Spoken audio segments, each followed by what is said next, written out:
Bismillahirrahmanirrahim. Elhamdülillahi Rabbil alemin. Ve salatu ve selamu ala Resulina Muhammedin ve ala alihi ve sahbihi ecmain. Malumunuz şu anda 3 ayların manevi atmosferini yaşıyoruz. Recep'i geçtik, şu anda Şaban'ın ortalarındayız. Ramazan'a sayılı günler kaldı. O Ramazan'ın büyük, bereketli, hayırlı, faziletli günlerini ve gecelerini tanıklık edeceğiz. Ramazan'ı idrak edeceğimiz günler yakındır. Bizler şimdiden Ramazan'ı karşılamak, Ramazan'a hazırlanmak, Ramazan'dan doyasıya istifade etmek için hazırlıklara başlamamız lazımdır. Çünkü Recep ve Şaban ayları Ramazan'a hazırlık aylarıdır.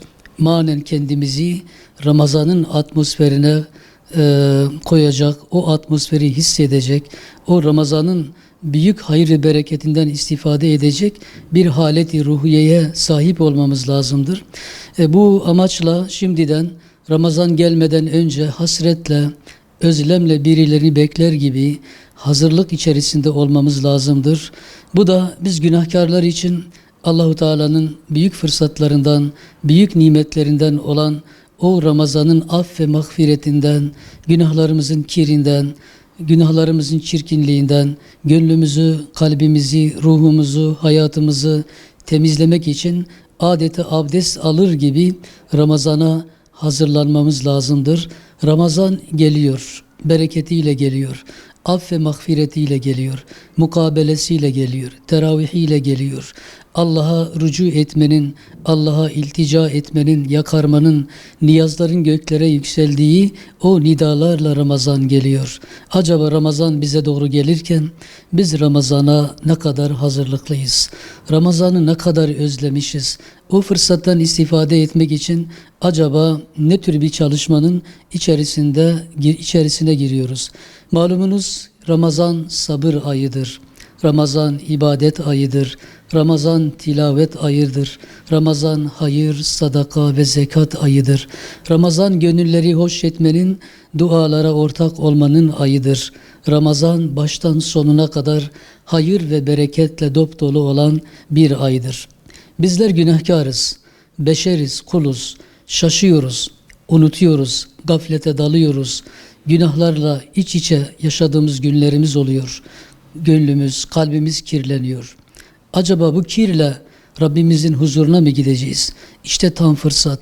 Yani büyük bir ticaretin, karlı bir ticaretin içinde bulunduğu Ramazan ayı adım adım, gün gün, saat saat her gün biraz daha bize doğru geliyor. Şehirlerimize, hanelerimize, gönüllerimize misafir olmaya geliyor.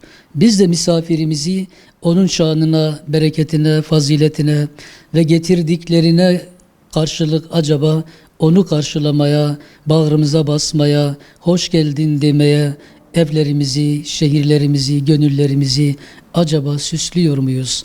O çok özlediğimiz Ramazan, bizi Rabbimize yakınlaştıran, manen bizi yükseklere, güzel güzel faziletlere götüren o Ramazan için ne yapıyoruz?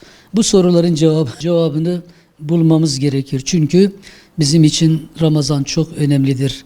Belki son Ramazanımız olabilir.